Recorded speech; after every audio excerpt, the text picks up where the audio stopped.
رأينا ولعلكم رأيتم صورة السيد الرئيس بسطت على الأرض، صورة كبيرة جدا جدا، ودعي شباب من الأطراف ننظر فنجد أنهم سجد فوق هذه الصورة. طيب هذا منكر، ولا شك أن الذين فعلوا هذا تلبسوا بالكفر البواح المؤكد. غدوت بمعية السيد الوزير رأسا إلى السيد الرئيس، نعم، وأنا أحمل هذه الصورة.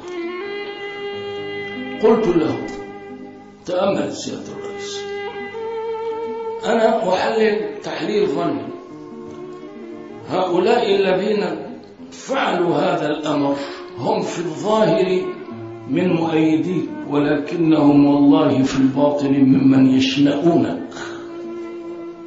نعم. قال أنا لا أشك في هذا ونظر،